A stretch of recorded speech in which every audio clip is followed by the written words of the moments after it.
Stay tuned for next story.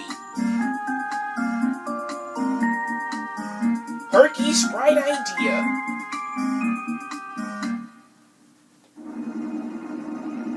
Big Jake had been in the air less than 5 minutes when he heard a strange whirring noise and then felt an unpleasant throbbing in his right wing. A moment later, the pilot gave him the bad news. Better head back, Jake. Don't like the sound of that number 2 engine. Back on the ground, Big Jake was examined by the airline's best mechanic, Brenda Blue. "I can have him back in the air in about 2 hours," she told Easy O'Malley.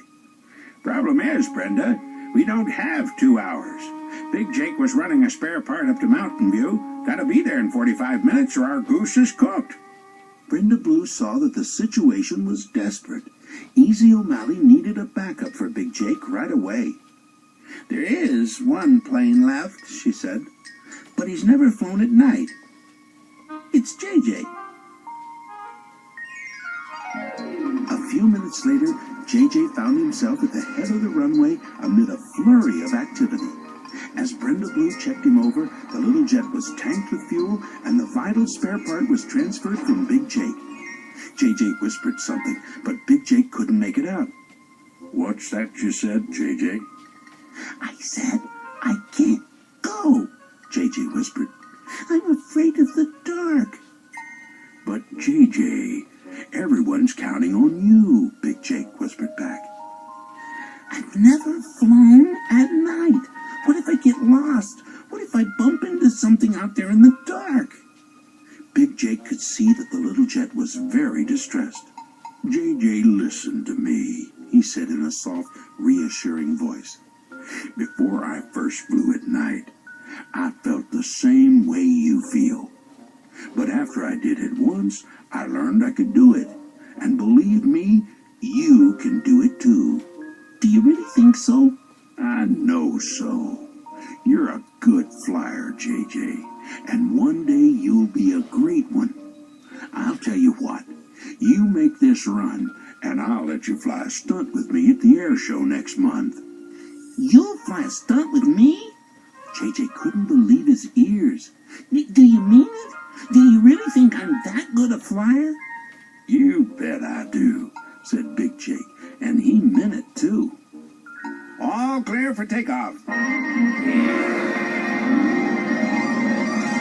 JJ was so thrilled by Big Jake's vote of confidence, he climbed into the night sky, forgetting all about his fears. The little jet gazed down at the airport and was surprised to see how beautiful the lights looked from the air. Heading into the valley, he passed over Lightning Bug Lake, which glowed like an oasis of flickering neon in the vast darkness. Then he looked up and saw that the sky was filled with millions of stars.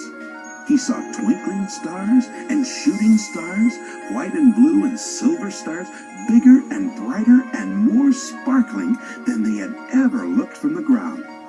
"Ooh, how pleasant it is to fly at night," he thought. A few miles from Mountain View Airfield, JJ saw something he will never forget. Just above the snow-capped mountain peaks, a silvery crescent moon hung in the sky like an enormous smile. As he began his descent, JJ's smile was almost as big. On the ground in Mountain View, the airfield manager talked to JJ as the spare part was unloaded. "Nice work, kid. We appreciate it," the manager said. "Better head back straight away. Big fog's rolling in. They say it's going to be thicker than pea soup out there." As JJ returned across the valley, he was once again captivated by the beauty of the night sky. The moon smiled an enchanting smile, and the stars winked and beckoned. He could not resist. Racing up to join the stars, he shouted with joy, "I'm JJ, the Nightbird!" And with the grace of a ballet dancer, he soared and sailed and circled and glided in the glittering, glistening, glorious starlight. JJ didn't know how much time had passed when he first noticed the soundless haze that had moved in all around him. Within moments, all of Tarrytown Valley was covered by a dense fog, and it was getting thicker by the second. JJ could no longer see the stars or the moon or the mountains or anything at all except the fog, and he became hopelessly lost.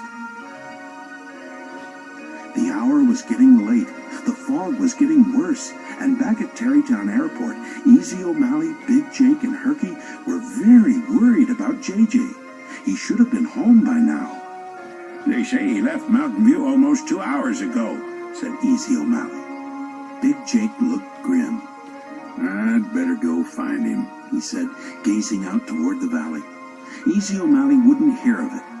No way I'll let you fly in that soup, Jake. Let's face it, there's nothing we can do till the fog lifts. Oh, yes, there is. He shot straight up and hovered just long enough to announce, I know just what to do. I know Just what to do. Oh, leave it to me, guys. And with that, Herky darted away and disappeared into the fog. Minutes later, Herky hovered just above Lightning Bug Lake. Tens of thousands of brightly flickering lightning bugs reflected in the water. Herky tilted his rotors just so, then revved them as fast as he could. It created a powerful suction, and instantly thousands of lightning bugs were drawn into his cab. As Herky took off in search of JJ, he glowed with the intensity of a powerful laser beam. Trying to find his way out of the fog, JJ had been flying in circles for well over an hour. His fuel tank was almost empty, and he was about to give up hope. Then, way off in the distance, he saw a faint glow through the soupy mist. He didn't know what it was, but he knew his only hope was to reach it as soon as possible. As JJ drew closer to the light, he saw Herky scanning the sky. In the next instant, Herky saw JJ. Flying toward each other in the hazy light, they were identical grins of happy relief. Then, without speaking a word, they turned and headed for home. Later that night, inside the hangar, JJ told Big Jake all about his adventure. So, what did you learn? Asked Big Jake. JJ thought for a moment, then said, I learned that the night can be very beautiful, and that I don't have to be afraid of the dark as long as I'm careful. Tonight, though, I wasn't very careful when they didn't come straight home. JJ, you're a very bright little jet, said Big Jake, smiling proudly. JJ smiled proudly, too. Thanks, Big Jake. That's nice of you to say. But you know, I'll never in a million years be as bright as Herky was tonight.